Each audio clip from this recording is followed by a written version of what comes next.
Hello, everyone, and welcome to Pod TV's Economic Talk Show with the Honorable David M. Walker, who is the former Comptroller General of the United States. And along with us today is a global panel of subject matter experts, and we will be discussing the current economic situations, possible solutions, and how it impacts not just the United States, but the rest of the world. So today, I think our subject is going to be about the $1.8 trillion budget. Join me in welcoming David Walker. Hi, Hello. David. Kim, you can tell I'm not in my home. I'm actually on Capitol Hill today in Washington. I noticed that. And you look so sharp and dressed for Washington. Well, I actually have to be dressed. I'm meeting with the chairman of the Judiciary Committee at noon today. And of course, as you know, I've got a hearing before the House Budget Committee on Wednesday, all based on talking about our deteriorating financial condition, fiscal outlook, the president's proposed budget. What do we need to do to restore fiscal sanity and sustainability, including dealing with the debt ceiling limit? And how can we get a constitutional amendment that will bind current and future Congresses because the statutory approaches to bring fiscal discipline to Washington have failed miserably. So totally agree. So David, you're going to be doing this today, probably the rest of the week as well. Let us know what we can do as a community to assist or help you out. If you need signatures or anything like that. And if they're filming it, send me a link or tell me where they're filming it at. One of the things that our viewers need to be aware of, if you're in the United States, and I realize that we broadcast around the world, is there's a House concurrent resolution that's been introduced by the chairman of the Budget Committee, Jody Arrington. It's HCR 24. So to the extent that people care about these issues, they need to try to encourage their own representative, whether they be Democrat or Republican, to co-sponsor HCR 24, because basically we've discovered that the Congress has been delinquent since 1979 in calling for a convention of states to propose a fiscal responsibility amendment. They have a express enumerated non-discretionary responsibility under Article 5 of the Constitution to do that, but nobody was keeping the records and nobody was counting. And now we've done it, independent parties, and it's time to rectify a wrong, because since 1979, our debt has gone up from a little under 900 billion to over 31 trillion, and the value of the dollar has declined by over 75%. Enough is enough. I wholeheartedly agree. We need to start taking a stand, and we need to let the government know that they need to be more accountable for these kind of actions. I mean, if we behaved like this in our own homes, we wouldn't be surviving. You just can't just go run amok and not be accountable for what is going on. And I'm so glad that you're representing the people. And you're there doing that. You've got me behind you all the way. We also have a few other people here. Rick Rosner is joining us. Hey. And of course, our beloved Dan. And guess who else? Sasha from Canada. Hey, hello, everybody. Good to see you. So hello, everyone. So David, let's talk a little bit more about this budget in detail and what you want to propose more. Well, first, you talk about the 1.8 trillion. The 1.8 trillion is only a piece of the budget. It's less than 30% of the budget. It's basically the so-called discretionary spending. And what's ironic is all of the express and enumerated responsibilities for the federal government under the Constitution are in discretionary spending. Things like national defense, homeland security, federal judicial system, Congress of the United States, executive office of the president, etc. And what's happening is the mandatory spending, or some people call them entitlement programs. I don't like to call it that because they're actually not entitlements. They're not guaranteed by the Constitution. They can be changed at any time, although they're important programs. They're eating up more and more of the budget. Now, the president has proposed a budget that would grow government further, that would increase mandatory spending, that would further increase debt to GDP, He is proposing an increase in defense spending, but less than inflation. He is proposing some reforms to the Medicare hospital insurance program, but it doesn't it doesn't assure solvency of that program. It doesn't touch the supplemental medical insurance and the prescription drug Medicare programs. And he's not proposing anything for the Social Security program. And the bottom line is it's dead on arrival. And it doesn't do anything to try to be able to make sure that we can make the really tough choices that are needed to restore fiscal sanity and sustainability. And so I propose a three-pronged approach. First, stop the bleeding. By that I mean cut. That means an absolute reduction in spending for 2024 as compared to 2023. 2023 was a bloated omnibus bill filled with earmarks and special interest spending. We can easily do that by, for example, ending the emergency. There's billions and billions and billions of dollars that we're losing every year, tens of billions, if not over 100 billion, on the special things that we've done for COVID-19. COVID's over. It's not a pandemic anymore. Even the president has said that. Secondly, we need to eliminate all of the one-time spending that we had in the 2023 bill. You do those two things, you're over $200 billion, which is, a decent down payment on what we need to do. The second thing we have to do is we have to stabilize the patient, and to do that, we've got to have a mechanism that will engage the American people with the facts, the truth, the tough choices, solicit their input, and make a range of social insurance reforms, discretionary spending, and tax reforms that will get us to a reasonable level of debt to GDP over about 10 years. That's going to take a statutory fiscal sustainability commission. I'm happy to answer questions on any of this. And then the third thing is statutory approaches to assure fiscal sanity and sustainability have failed. The debt ceiling is a bad joke, and therefore we need a constitutional amendment that will limit how much debt as a percentage of the economy we can take on. Switzerland has one, Sweden has one. The European Union tries to take that approach with varying degrees of success. But the fact is doing nothing is not an option. Our future is at risk, and that's what HCR 24 is about, to bring light to the fact that Congress hasn't done its job in this regard. With light comes heat, and with heat, hopefully, will come action. And if the Congress doesn't act, then I and others are working with several state attorney generals over the possibility of filing suit against the Congress that would ultimately be decided by the Supreme Court that would force them to do its job. I like that idea. Yes, Rick. Question about the debt ceiling. I'm kind of a scaredy cat, and I've been moving money out of stocks and into cash because in the late summer, the U.S. is going to come close to hitting the debt ceiling. And if you look at recent history, they're going to let it get dangerously close with a lot of arguing. And I think that'll scare the stock market. Am I being too scared, or what do you think?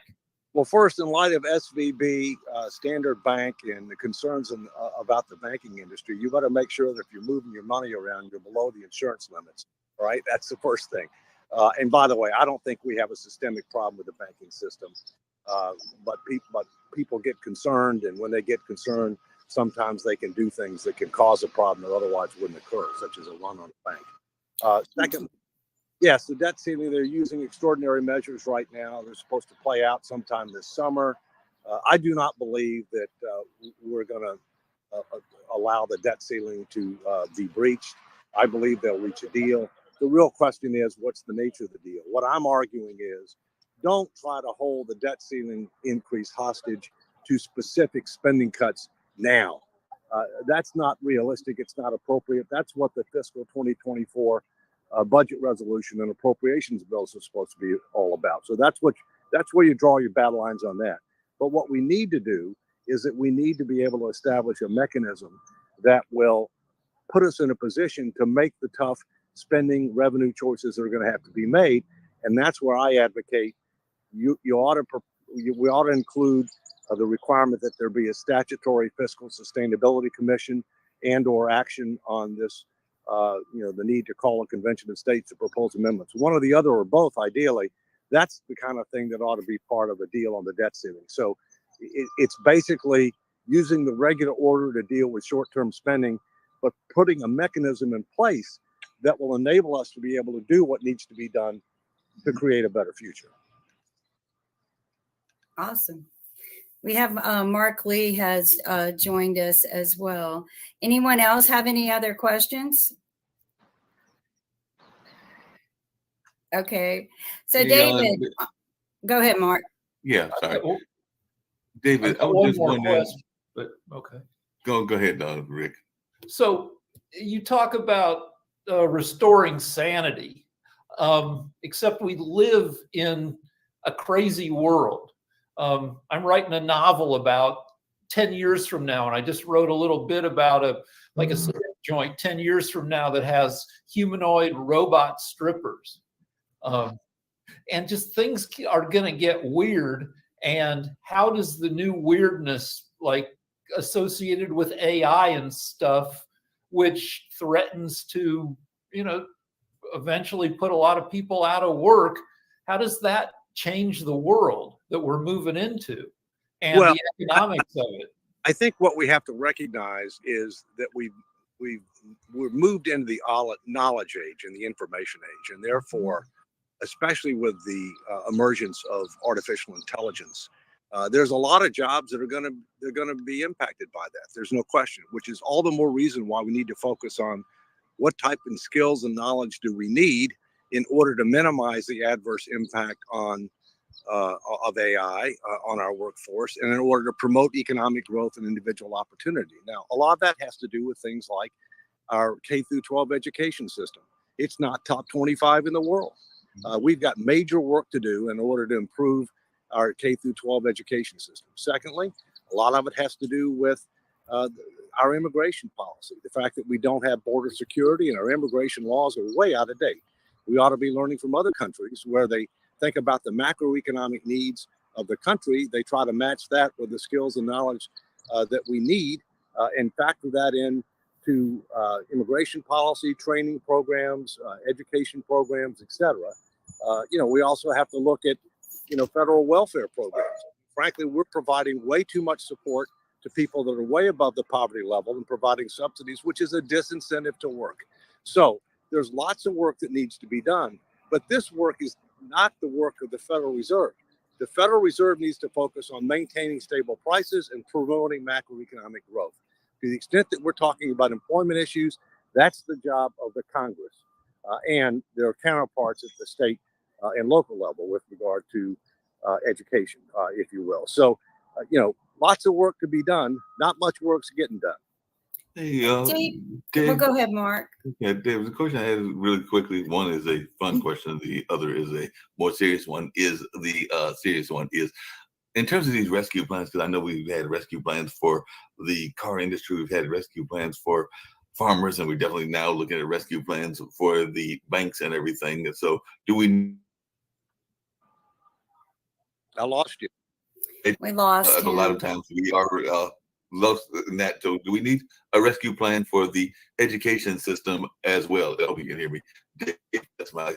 And the fun question is, I was wondering if you've asked ChatGPT if their new party initiative will have any success or not, and everything along those lines.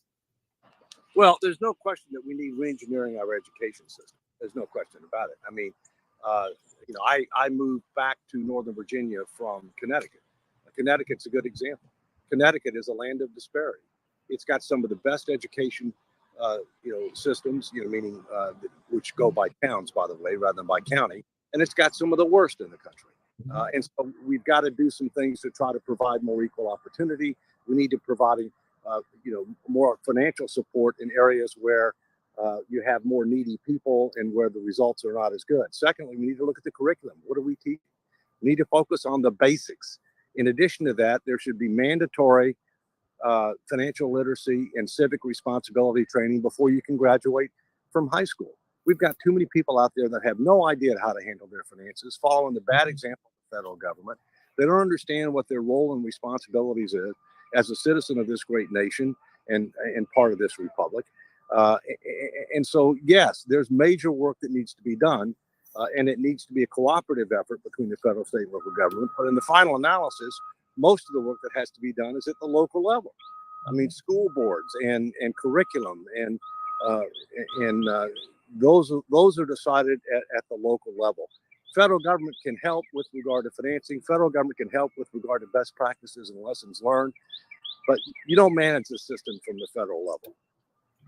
I want to mention something too when you say that they need some financial literacy.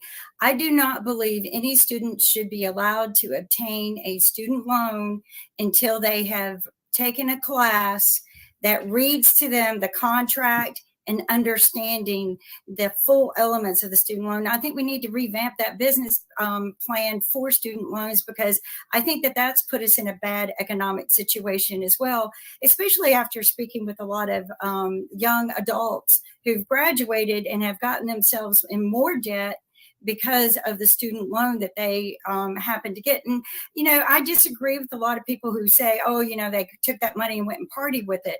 I know a lot of young people who became doctors.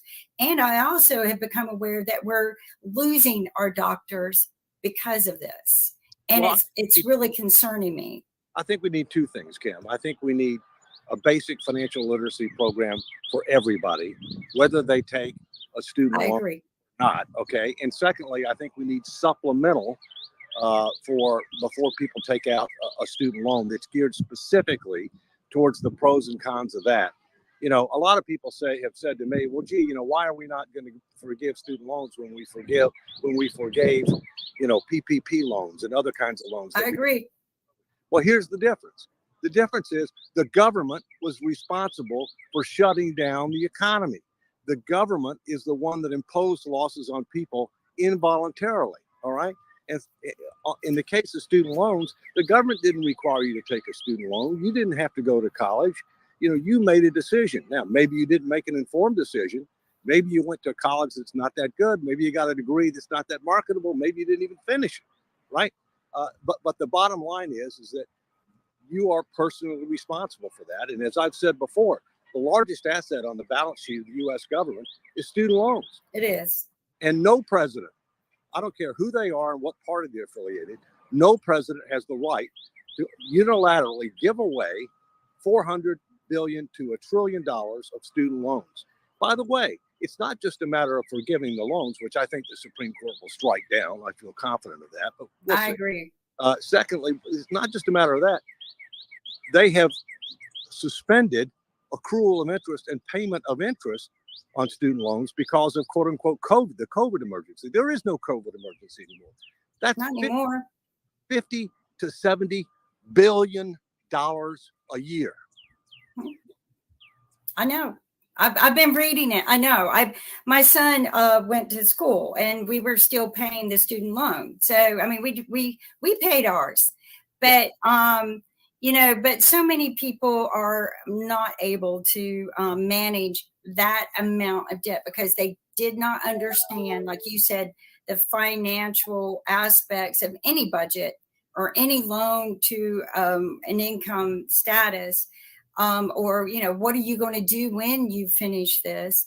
They're not taught any of that in high school at all. And I agree with you. We need that education. Yes, Rick. So in the late 50s, the Soviet Union became the first country to put a satellite into orbit, Sputnik. And it led to the US having a giant freak out because you could look up in the sky and see the enemy's satellite going over us.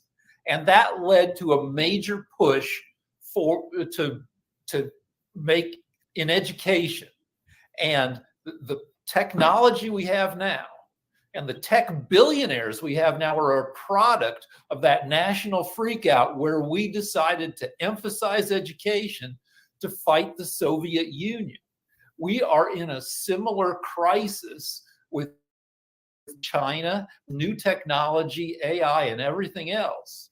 And I don't know how we do it, but there needs to be a push for techation along with everything else, because otherwise China will eat our lunch and we will become also ran nation. Well, two things. I'm going to have to go in a few minutes, but two things. Number one, I know what you're talking about with Sputnik, and the fact is we hit wake up call right now. China is ahead of us in many areas, in most areas of technology development right now. They're ahead of us in most areas. Secondly, if you look at the alliance that I talk about in my book, American 2040, still a superpower question mark, I predicted there was going to be an alliance against U.S. interest economically, diplomatically, militarily, and culturally. That alliance was going to be led by China, joined by Russia, North Korea, Iran, and others. It is happening. They are trying to undercut our position in the world. They are also trying to get the world to move away from the dollar as the major reserve currency, which would have serious adverse trade, cost of financing, and ability to impose economic sanctions on us. So we have what should be a wake-up call, all right? We have. But frankly, we've had what should be a wake-up call in a number of areas. Our finances, our border security, our immigration policy. There's a number of areas that we should have had a wake-up call, and nobody is doing anything. You know, we don't have leadership, we have laggardship. Last thing on this, and then maybe I can say— I agree with that. The other thing is this. Look, not everybody in this country is bound for college, nor should they think that they can only succeed by going to college. There are a number of billionaires that never graduated from college. All right. But one of the things that we know we have a big problem with that we're not doing much about is the trades. You can make a really good living and support a family in the trades. And if you look at the data with regard to the trades, whether it's plumbers, electricians, other construction workers, or whatever, you know, we have a real problem there. There are real opportunities. And one of the things that we ought to be doing is learning from other countries like Germany, where they try to match the macroeconomic needs of the economy with the individual skills and abilities of the individual to be able to do a better job. We can learn from them. We should, and we should execute. We should take a look and dive into that as a discussion next time about matching the macro economic needs. I mean, I agree with that. So, David, I know that you have to go. Any last words? And good luck too. Well, I'm fighting for America and for our future, and I need all the help I can get. Well, we're here behind you. Just reach out and let us know what we can do. I can be in Washington in 5 hours. All right. Well, I'm testifying at 10 a.m. in the Cannon building on Wednesday. All right. All right. We're going to have to get that link because I want to watch it. So right. Absolutely. Bye-bye. Watch it. Well, we should be able to air it live if it's on their Take care. government site. Yeah, we should be able to air that live if it's on the government site. So that should be something we should be able to do. Hey, Kimberly, one of the things that Dave brought up and everything that I know that we've done quite well here in North Carolina, but I just want to know your thoughts, is North Carolina actually prides itself on its funding, particularly its funding not just of colleges, but of community colleges. So we definitely had last year, I believe it was in his last budget, that Governor Cooper actually directed millions toward our community college and making sure that the community colleges were a alternative for those that cannot go to college and all in that space. So you can actually go to the communitycollege.edu, North Carolina Community Colleges.edu, and see some of where they were seeing that money being directed towards and everything. But it does seem like we are doing good in that sense. And actually, Thomas is the president of North Carolina Community Colleges, and I've known him for a while, so I'm assuming we can't get him on maybe this show or one of our other shows as well. But what are your thoughts about community colleges as a alternative, and are we doing enough with these millions that we're given? Well, I think David had mentioned something too on the realm of, more tech trade type jobs. And I think people, if they really take a look at it, there's more job security when you enter those fields, or, nursing, but things where you serve your local community, where they cannot outsource your job, like drawing blood, right? Or an x-ray technician. I am aware, like Rick keeps bringing up, that AI is going to be replacing so many of our things that we humans do. AI was not designed nor developed to replace humans in jobs.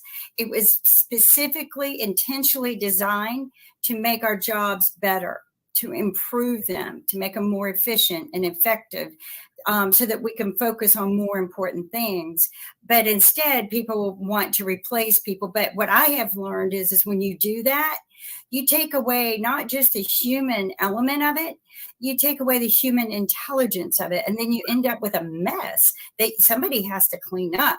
But anytime you leave AI to run a machine, you're going to have a mess. And then you're going to reduce the mental capacity of humans and their ability to focus. And that makes the world even a worse place to live. So we need to focus on making artificial intelligence more about improving our quality of life, not replacing our quality of life. Right. Yes, like a plumber with a set of AI powered digger rooters that can get down into a waste line and selectively take out the tree roots that have, that's what AI should be for. But what's going to happen in the short run is that AI will it'll add to inequality, because the people who are best at using it or the best at acting like AI makes them better will acquire more power. Well, not just that, they will lose their brain capacity because people are not using their brains anymore. They're allowing AI. I mean, I know so many people who can't even do simple math anymore at all. It's Idiocracy. There's a movie, Idiocracy, which has this future dystopia where everybody is not even competent. And like the world is falling apart because we've all turned into idiots. And, it's a comedy. So, it's not accurate, but it makes a bunch of points that are pertinent. Mm-hmm. No, I'm going to have to check that out. Mark, so, when we talk about some of these things, I think we also need to educate people on, how we can get more involved to make our governments more accountable for taking care of us, because they're not accountable. And like David said, there's nobody doing anything about it except David and a couple of his teammates. And, maybe we'll get more people on board. I want to be in DC, so I won't be able to, but let's try to find that link and watch it and support what he is doing, because I think he really has the best interest of the United States citizens in thought. And I mean, I know he brought up, one of my issues is we did issue PPP to so many people who, it was forgiven 100%, and it shouldn't have been, because that was not the terms that was given to grown adults when they got the PPP loans. But I agree with him. That was a mess that the government made, and they should clean it up. But I think that if you signed for a PPP loan and you got it, you should have paid it back according to the terms, just like you expect students to pay back, because people who were given those PPP loans, they were grown adults, educated adults who run businesses. They knew what they were getting when they got that PPP loan. And I will guarantee you, 60% of them did not use it the way they were supposed to. I will, more than 60% did not use it the way. I have a little problem with this concept. I'll tell you why. Normally, let's see, if you're buying something, you can, if you're not happy with your purchase, you can exchange it, or you can ask for money back, or whatever it might be the case. When you are purchasing educational product, because that's all you do, you purchase educational product, and when you're financing something, you should finance something that appreciates in time. So let's see, if you're financing real estate, you believe, and not without reasons, that real estate in 5, 10, whatever years will appreciate in value, and therefore financing is a viable option. Now, is education that you are getting from whatever university you're getting that is going to appreciate in value in foreseeable future? It's a big question mark, because maybe you will get education not from first-rate university, and maybe your course selection is quite questionable. Now, the problem is that you're not financing it through the institution. So let's see, university gives you a loan that you have to repay it back. That would be fair proposition. But what they're doing there, bundle it with the banks, and it's becoming a weaponized loan that it cannot be discharged in case of bankruptcy. It must be paid back unless you'll die sooner or later. And this is becoming a really convoluted proposition. You are being you're financing with the help of a bank with a very questionable purchase of a very questionable at the best product. And I think this is very intolerable, to put it mildly, situation.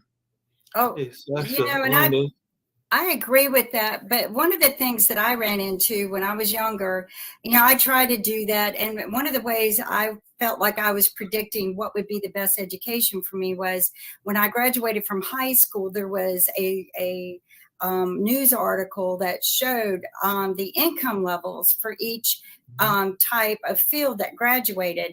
And accounting, when they graduated, they were making 30 to 40,000 a year.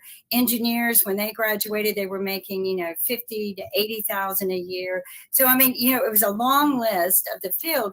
And I'm sitting here going, well, accounting and engineering, it both uses math. Engineering is a little bit more fun. So I went into the engineering field based on the fact that I felt like my time and money invested in 4 years would give back to me. But when nothing helped predict at all was the turn of events in the future where they started outsourcing our jobs to lower income engineers that came to our schools for free and went back to India and went back to China and other countries where they could hire them cheaper. So we trained them here for free to replace us. And our industries kind of turned against us. They demanded that we have higher education to move up, and we spent the money and invested it, but then they turned around to save their money. But that was something that nobody kind of gave us the crystal ball or visionary outlook on, that our jobs could be outsourced so easily, not just to anybody, but to people we actually gave a free education to, and they never had to pay it back. So that was one of the problems that I ran into. Kim and Sasha, what do you say to those folks that are going into, I hear what you're saying about doctors and engineers and a number of other fields, but there are some folks that went into what some people would consider noble professions, meaning that they went into that profession because they were wanting to make a difference in whatever way they were making the difference, but they knew going into the job that it was not going to make any money. The average television journalist, as Rick knows, might make a whole heap of money if they're on the network, but if they're at the local level, they're not making that much money. And the journalists, print journalists, we don't even want to talk about what their starting salary used to be and what it is even now to this day and everything. So you know that you're going into those professions without the notion of making money. Some people would say teachers are the same thing, even though there's a push for teachers to get paid better because it is a noble profession, because there are programs that if you go into teaching, you can get your loan paid off, but nobody knows about them and they're hard to qualify for. Right. And there are policies we could do that would keep engineering and other technical jobs here. You don't want to pay back student loans, then subsidize companies to hire to keep engineering jobs over here. So I guess the question I'm asking is, do we need to make the noble professions have the same kind of money that, say, the non-noble professions? And I'm not saying there's nothing wrong with being a doctor, an engineer, and even a lawyer, but they do get paid astronomically more than, say, the journalists, or in some cases, I mean, we mentioned plumbers. Plumbers get paid quite a bit. Well, teachers get paid like crap, and that means that often you get not super responsible people, not the best people going into teaching, because the people who are more aggressive in pursuing a success, go into other fields. It's like, I worked in bars forever, and bars are, you work in a bar because you want to have fun. You don't make as much money, but you're partying every night. And teaching, it doesn't pay much, but there's not that much pressure for performance. So you end up with crappy educational systems. Pay teachers more, you'll get better people, you'll get, better education. Well, Mark, I'll answer your question directly. I don't think that these noble professions, as you call it, should be paid a lot of money. I would actually argue that they should be paid as little money as possible, simply because while they're going in these so-called noble professions, they love their image, they love their voices, and they just want to be there so people will see their faces and listen to their voices. So they're getting already paid indirectly by satisfying their needs. So they should be given a little bit of money to survive, but nothing more than that. So the local TV anchor in Canada, if he gets paid only, and I don't know what they get paid in Canada, but if he gets only paid, let's say 20 to 25,000, and wanted to get a raise, you would say that because he is having his images seen on the face, whether he is the weatherman or whether he is the sports anchor, that he should only not be trying to get that raise and should be satisfied with whatever that rate of pay that he is getting is. Well, it's very simple answer. You actually are being paid $50,000, but you are getting pays back $25,000 for seeing your image and listening to your voice. So all what's left is $25,000 for you. Thank you. So being a local newscaster is guaranteed to make you crazy, because the pressure to appeal to people. You get people who want that visibility, and then you put them in a thing where they get focus grouped every few months about whether people like you. Like the weather women in Los Angeles are insane. I mean, they're actually, they seem like nice people, but the system they're under to look sexy, and one of them is now, engaged to the richest person on earth.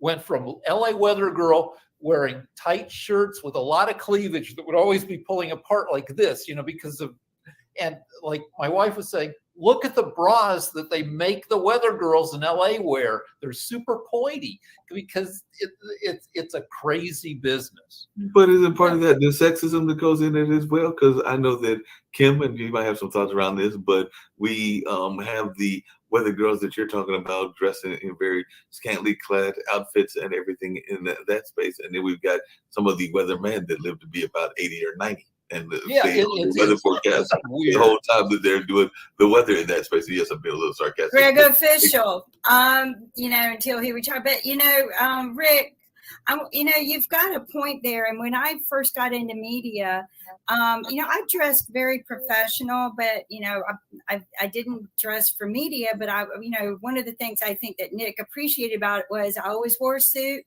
Was always very professional. So then I went to get some consulting when I decided I wanted to stay. And the first thing they did was rip my clothing apart. I mean, I got makeup consulting. That was easy, hair consulting. But they literally said, and just, from like you were saying, from underwear out, this is what you have to wear. But we were told not, to emphasize a lot on the breast, but to wear tighter jackets so that it shaped you. We had to wear, if we wore dresses 2 inches above the knee, they had to be taken in tighter in the waist, because most of the dresses made today are straight because they come from China or India where, their figures are straight. They don't know how to do our full figure cuts here. I'm starting to buy most of my clothes from Colombia because they do know how to do full figure clothes. But so I had to have all my clothes altered up. Bare arms are better, lower cleavage.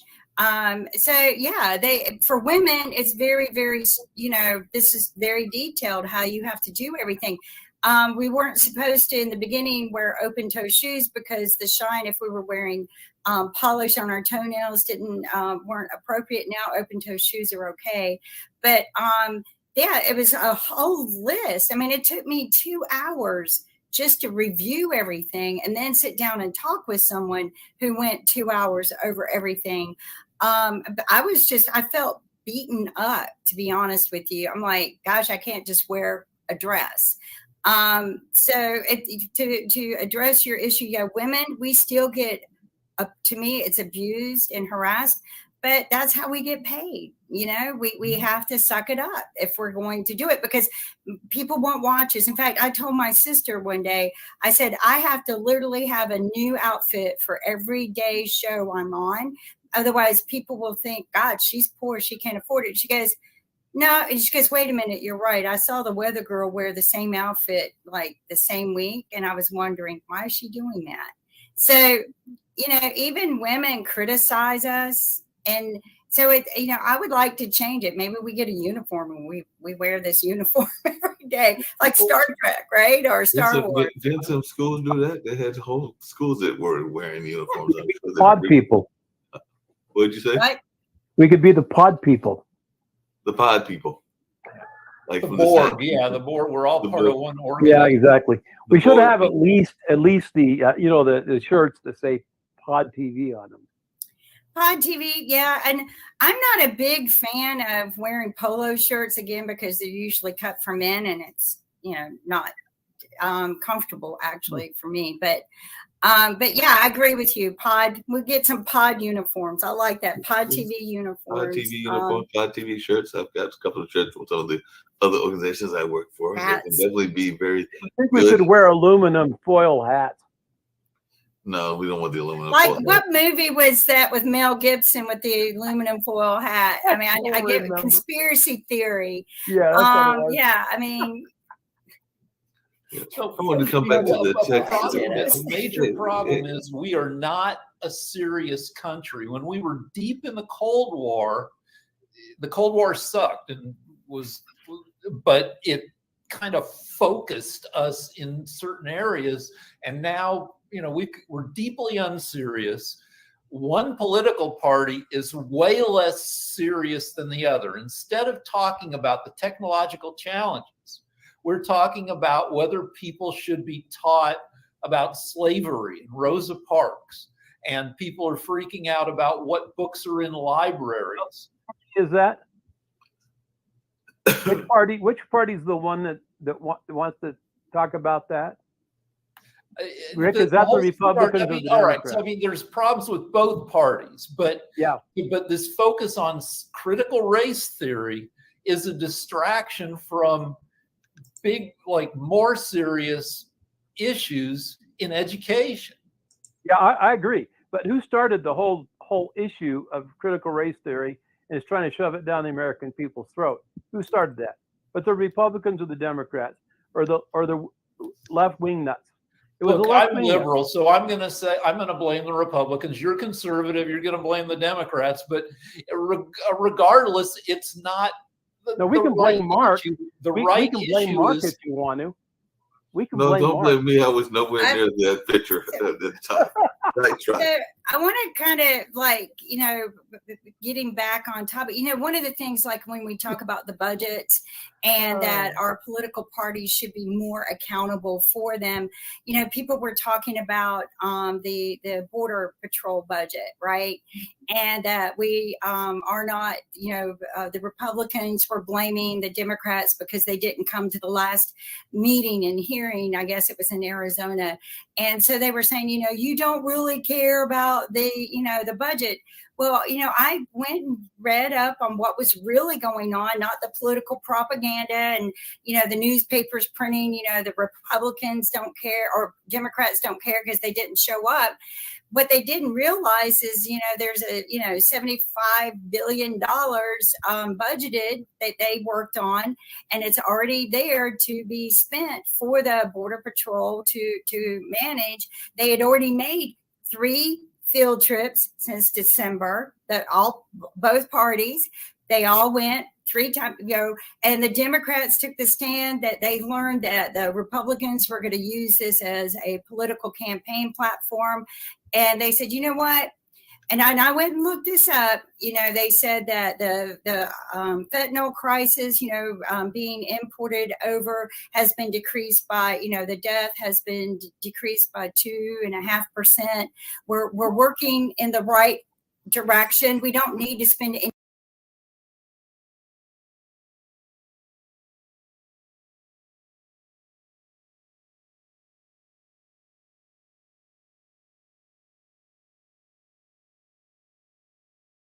more money on field trips.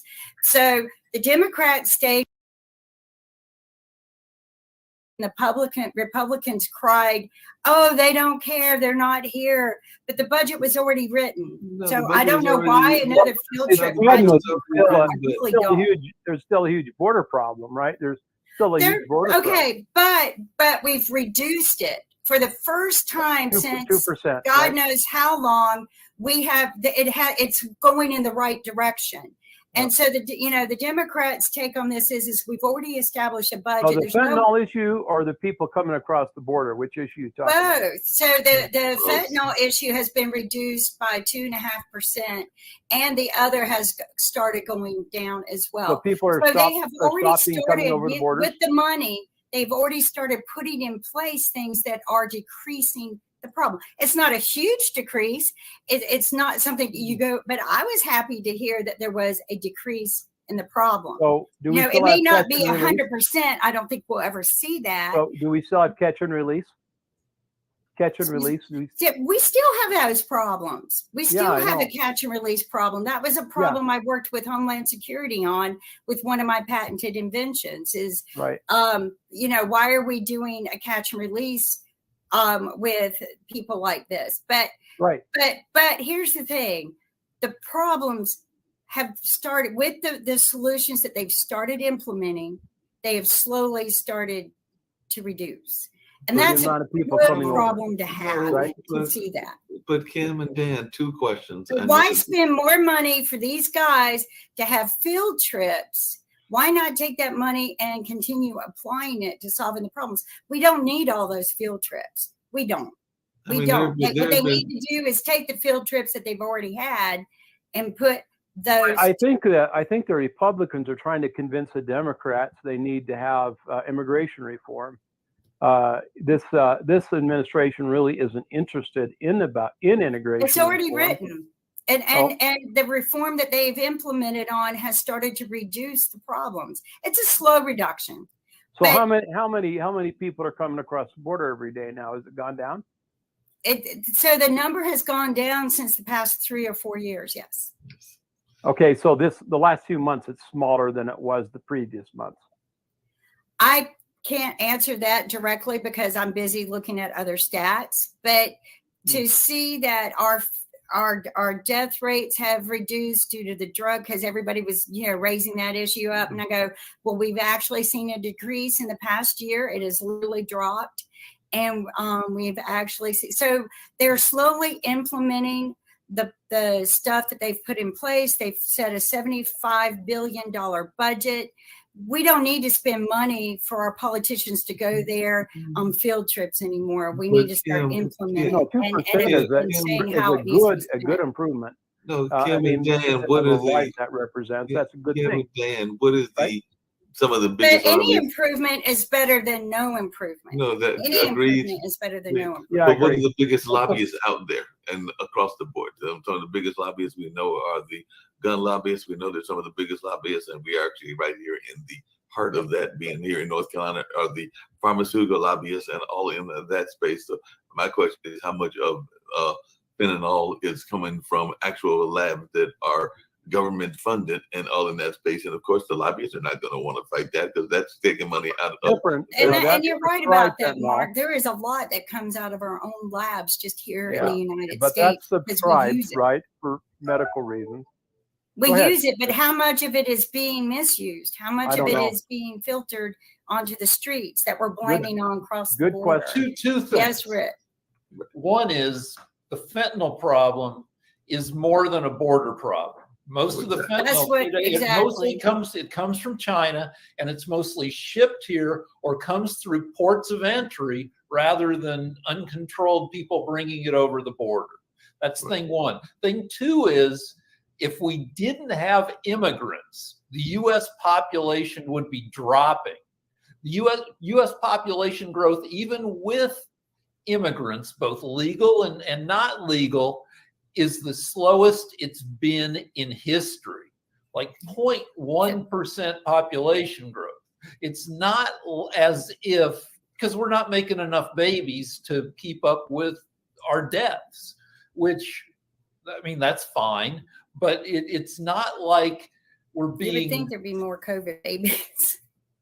Oh, I mean, the Democrats have scared the No, crap out of the people having kids and So having one families. of the things I want to bring up too. Well, and the other thing is I am not for the pro-lifers pushing women to have babies when they get pregnant, because who's taking care of the unwanted children or the abused children or the children who get beaten to death? So I mean, I'm totally against that as well. But here, Rick, I want to share something with you where you're talking about it coming over controlled, like via planes. So when I was working with Homeland Security, one of the problems they had, the biggest problem they had was it coming over in the planes, and people somehow or another were swapping out badges, and they were going to the shipping containers where they were at and stealing from them.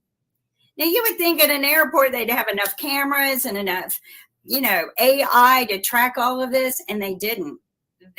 So a lot of the drugs were actually being imported where you thought were through legal means were being stolen. And I mean, this came directly from Homeland Security when I was working with them. And it was insane what I saw, just insane. So I mean, how much that is, but that's not just the drugs like fentanyl. How much of the drugs that are coming into Liberty City in Miami, or coming into Durham, or coming into California, and a number of other places are coming from the drug dealers from the various cartels. And if they are coming in from the various cartels, whether that's ones from Jamaica or Mexico or wherever they might be, even some of the Eastern European ones, are they able to do that without having some government consent, if not a direct government involvement? Because like I said, I don't know that many, I know quite a few folks, but I don't know that many folks that have the wherewithal to have a plane or some of these high flying boats that can get the drugs from point A to point B without, one, having government clearance, and two, without, in some cases, having direct government involvement. But that's just my thoughts. One of the problems is that we got a percentage of usage of cocaine among highly paid people in government and in the private sector. Yeah. They seem to think that they can use it recreationally, that it's okay, that it's morally not repugnant. It's terribly illegal, but the laws don't apply to them. So as a result, we have this sort of blind eye looking at some types of drugs because people in Congress and their staffs use them, and Clintons were particularly bad during that period of time. Cocaine use and that kind of thing that's been documented. And so there's a double standard in the United States. Well, are we going to tolerate the illegal use of cocaine and other drugs in the United States across class lines, or are we not? If we're not, let's get real about it. Let's regulate the hell out of it and keep it out of irresponsible hands and tax the heck out of it, right? I agree. If you can't control it one way, then just like many other things, legalize it and tax it. Legalize it, slap an age on it, and tax it. Now.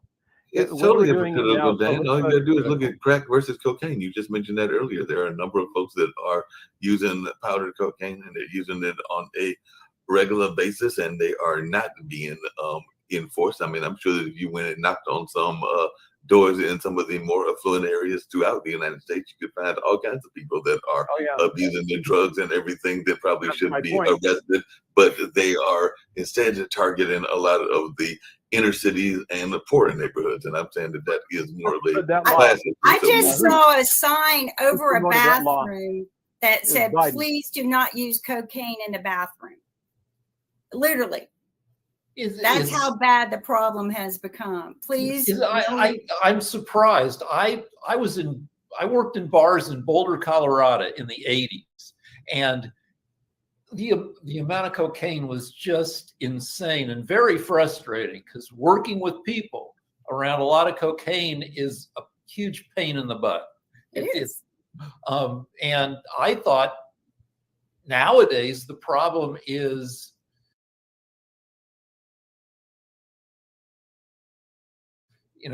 fentanyl, and that they'll throw fentanyl into every single possible drug to add an extra buzz, but also kill you because they're bad chemists. And I didn't know that cocaine was having a resurgence. Oh yeah, it's interesting to me to see this bounce back the way it is. But I think, you know, with the marijuana getting approved in most states and getting bolstered, you know, cocaine is that, I mean, I don't know this, right? I really don't. But from what I've heard, it's that next, you know, extra kick high that people want, that next level. So, you know, people now, but I've always said, if you can't control it one way, and I agree with Dan on this, because this is something I've always believed, legalize it, then you can control it and tax the hell out of it and make a lot of money. And then it becomes more of, you know, managing it from, you can't use it at work. You can't be high in at work. You know, you make that, just like you can't have alcohol and go to work, right? But, you know, just, I think that you could legalize it. That way you control it. You're not getting street drugs, right? And tax it. It came along the same lines. Given what fentanyl is, it takes 2 micrograms of fentanyl to kill you. Yeah. Legalization and regulation would be the way to go, because when you buy heroin on the street or any other drug on the street, you don't know if they've thrown some fentanyl in it, and that it might put you to sleep and you may never wake up.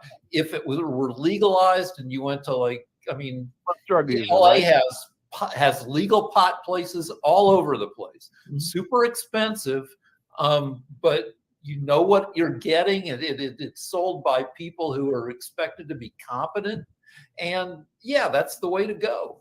Well, think how much money we would make if we taxed people on the use of recreational drugs. Yeah, Colorado makes $1 zillion off of pot. We make $1 zillion, but along those same lines, are we going to start taxing people? And I know we're winding down, but are we going to start taxing people on the use of AI? Because one of the things that I was seeing was that a lot of people are using ChatGPT to determine just about everything, including some of their papers and everything. So maybe we're going to start taxing them on that. I was actually watching a movie recently that had an interesting notion. Hold on a second, Dan. It had an interesting notion. It was about the life clock, and everybody has a life clock, and based on what you're doing. So if you get a certain drug and you take that drug, then the life clock is maybe taking the time off of your life clock. So if you are born and you literally see the life clock on you, so to say that you have got X amount of days to live, but based on your actions depends on whether you have it extended or non-extended. Go ahead, Dan. Hey, Dan. Oh, I thought you had something. All right, we're at the hour. I do want to give people a little bit of a PSA. Watch out for the gummies that they got going around out there. They are being laced with fentanyl, and there have been deaths related to people taking gummies, according to a report that I received the other day. Be careful when you use these drugs. Like Rick said, you know, they're not being regulated. These people don't care about your life or whether you live or die. And I recently witnessed someone who had a drug overdose, you know, in the public, and it was a scary situation. Also, some good news, folks. Tonight is the night when all the planets align. So at sunset, go out and start watching it. 5 of the planets will align tonight. Go look it up on NASA and learn more about what's going on with our planetary system. They call it the planetary alignment or the planetary parade. So,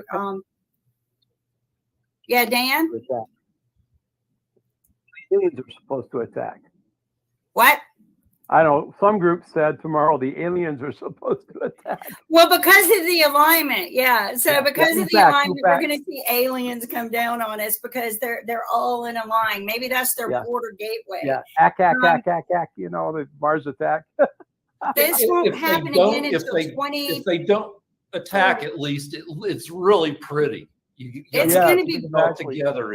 Well, they just might be moving up to see it so that they can see it better.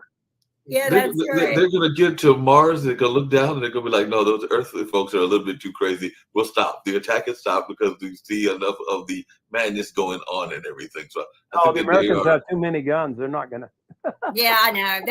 I mean, that's the reason why nobody attacks America, is because we do have a gun per household. So supposedly. But you know what? It is at the hour. Thank everyone for watching us. Thank you, panelists, for being part of this conversation. You know, I wish David well. Don't forget to go read HCR 24. Maybe this will be our topic next week. And support David in trying to support and rebuild America so that we can get back up and start running and compete against the rest of the world. Everyone have a great day, and we'll see you next week. Enjoy the wonderful weather. Enjoy the planetary system tonight. Take care. Thank you.